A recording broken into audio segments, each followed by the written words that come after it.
부산은 특히 해안가를 중심으로 고층 빌딩이 많이 들어서 있는데 빌딩 사이로 불어오는 바람이 너무 강해가 창문이 깨지거나 차가 넘어지는 등 사고가 발생하면서 빌딩풍이 새로운 재해로 떠올랐습니다. 특히 태풍이 올 때마다 빌딩풍에 대한 경고가 반복되고 있는데 빌딩풍을 막을 만한 대책이 없을까요? 오늘 같이 이야기 나눠보겠습니다. 예, 부산대 사회환경시스템공학과 권순철 교수 전화 연결돼 있습니다. 교수님 안녕하십니까? 안녕하십니까?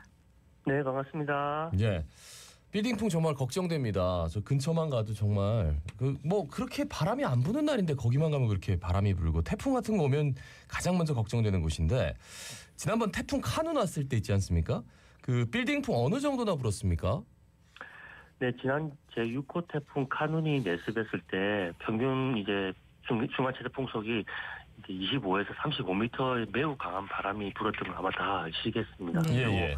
이 태풍이 대한민국 내륙을 관통하면서 많은 우려를 했었는데요. 그 당시 마린시티에서 저희가 관측했던 순간체제 풍속은 초속 32m, 미포 지역에서 초속 39m의 빌딩풍이 관측되었는데요. 이는 기상청에서 제공하고 있는 태풍의 풍속을 훨씬 넘어서는 그런 강풍이었습니다. 예. 아니 그러면은 실제로 시민들이 느낄 때 이게 얼마나 강하다고 보면 되는 겁니까?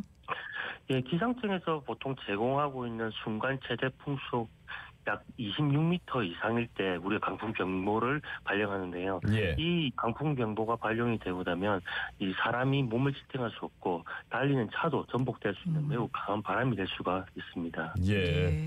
그 이번에는 부산이 이제 반원의 끝자락에 있었지 않습니까? 혹시라도 만약에 태풍이 부산을 관통한다 이러면은 더 위험한 거잖아요. 어떻습니까?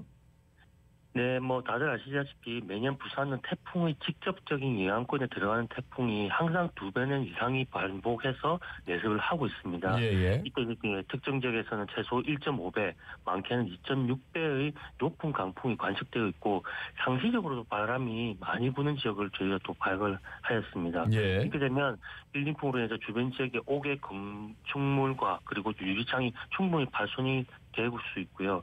그리고 제일 문제가 이 깨진 유리창이나 옥의 건축물이 멀리 날아가서 인근의 아파트, 사람들에게 인명과 재산 피해를 줄 수 있는 아주 위험한 사고도 이어질 수 있습니다. 네. 그래서 이제 이렇게 매년 반복되는 빌딩풍 때문에 2021년부터 이제 빌딩풍 실증 분석을 해온 걸로 알고 있습니다. 조사는 어떻게 하는 겁니까? 예, 저희는 행정안전부와 부산시에서 발주한 해운대 빌딩풍 위험도 분석 및 대응 기술 개발이라는 과제를 통해서 해운대 지역 내에 빌딩풍이 왔을 때 어디서 얼마나 위험한지 그리고 이것을 알리기 위해서 부산시에 있는 재난안전 플랫폼에 탑재할 수 있는 기초 기술을 개발을 하였습니다. 예. 그 연구 결과 해보니까 제가 풍속 지역의 측정마다 다르겠지만 특정 지역에서는 1.5배, 많게는 2.6배의 높은 광풍이 관측되었고요. 그 제일 문제는 상시적으로 강풍이 부는 지역이 파악이 되었습니다. 이게 사실 우리가 빨리 대책을 내세워서 빌딩풍을 줄이기 위한 행동을 빨리 취해야 될 것으로 생각이 듭니다. 그러니까요. 그 빌딩풍도 어디는 굉장히 강력하게 불고 어디는 좀 덜 불고 이런 데가 있는데 그 파악은 다 된 거네요. 그죠? 네, 맞습니다. 그렇다면은 당장에 좀 빌딩 피해를 막기 위해서 당장에 취해야 될 조치 그리고 조금 장기적으로 바라보고 시설물을 설치하다든가 이런 말씀 좀 해주십시오. 예, 아시다시피 이 바람이 강풍이 분다고 해서 무조건 사고가 나는 건 아닌데요. 네. 예. 이게 이제 사람들이 이제 부주의로 인해서 옥의 건축물을 아무 때나 두었을 때 그때 날아갈 수 있는 순간적인 일로 인해서 사고가 날 수 있기 때문에 이런 상가들이나 가정에서는 바람이 많이 분다고 하면 꼭 시건장치에서 잠그고 옥에 있는 물건들이 날아가지 않도록 이 실내로 이동을 해야 됩니다. 문제는 제일 중요한 거는 이렇게 태풍이 내습했을 때 정부 차원에서 빌딩풍 실시간 모니터링 시스템을 구축을 해가지고 태풍이 내습했을 때 이동식 방풍 패스도 설치해서 이거를 어떻게 대응하고 어디다 어떻게 바람이 왔을 때 바람의 힘을 줄일 수 있는지 적극적인 대응이 실제 액션이 이제 필요할 것으로 생각이 됩니다. 그러니까 이제 실시간으로 모니터링해서 이쪽으로 올 것 같다 하면은 이동식 방풍 펜스 같은 거를 바로바로 해야 된다는 말씀이시잖아요. 네. 근데 그런 제안을 했을 때 부산시에서는 어떤 입장인지 그것도 궁금하네요. 네, 부산시에서는 이런 빌딩풍 문제를 해결하려고 많은 고민을 해왔고 필요성에서는 충분히 동감을 하고 있습니다만은 예. 아마 예상 등 이런 상황이 좀 여의치 않은 것 같습니다. 그 예산 상황도 여의치 않다라는 말씀해 주셨는데, 전 사실 이 방풍 펜스라는 게 그 화면으로 봐도 잘 모르겠더라고요. 이게 어떤 의미인지. 그리고 그게 좀 외관상 또 미관상 좋지 않다 해가지고 해당 주민들이 좀 안 좋아하지 않을까 이런 생각도 들어서요. 교수님 어떤 말씀해 주시겠습니까?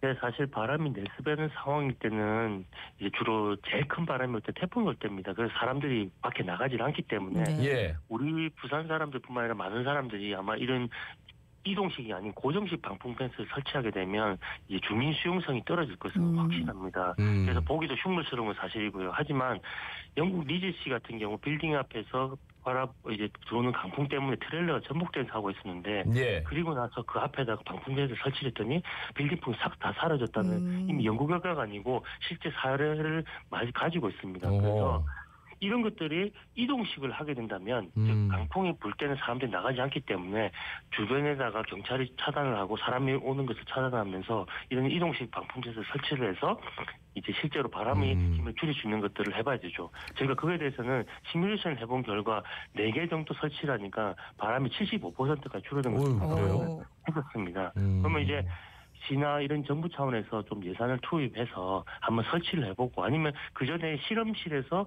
모사도 해서 해본 이후에 실제 설치를 한다면 아마 효과가 있을 것으로 생각이 듭니다. 그러니까 이동식이라 하면은 대충 설명을 해주신다면 뭐 어떻게 하는 거지?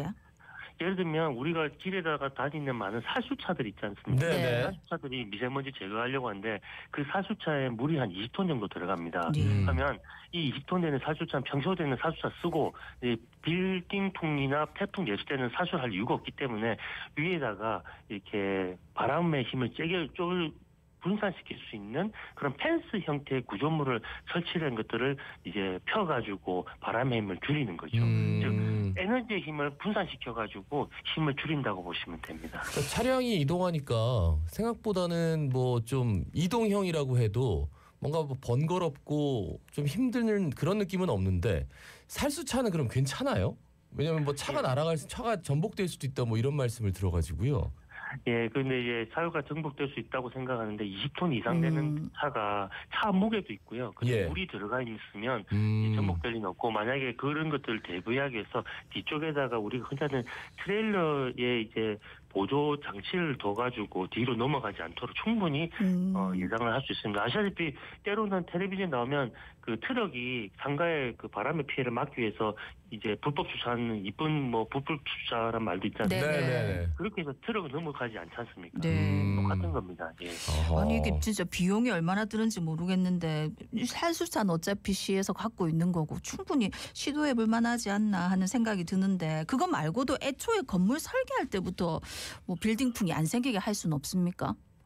예, 사실 제일 중요한 부분이 만들어지기 전에 건물이 만들기 전에 빌딩풍이 안 생기도록 이제 구조적인 변경을 할 수 있는 건 충분히 가능합니다. 실제로 부산시에서 아시다시피 저희 부산시에는 유일하게 우리나라에서 빌딩풍 환경 영향 평가라는 조례를 만들어가지고 실제 구동이 하고 있고요. 그런 사례로 해운대에 있는 새로 들어오는 고층 건물에서 실제 빌딩풍 환경 영향 평가를 해서 건물의 간격을 많이 벌리고요. 네네. 바람이 들어오는 부분에 대해서 건물의 층고를 낮추는 사례가 실제로 있었습니다. 그래서 아마 앞으로는 고층 건물이 들었을 때 설계 단계부터 아마 건물의 배치가 빌딩풍의 영향을 적게 할 수 있도록 이제 조절이 아마 될 것 같습니다. 네. 아무래도 부산 동구가 북한 재개발 지역 일대 고층 빌딩 세우기 전에 건물 빌딩풍 안전대책 수립한다 이렇게 했는데 그런 그 말씀해주신 것들이 좀 이렇게 포함이 되는 거네요, 그죠?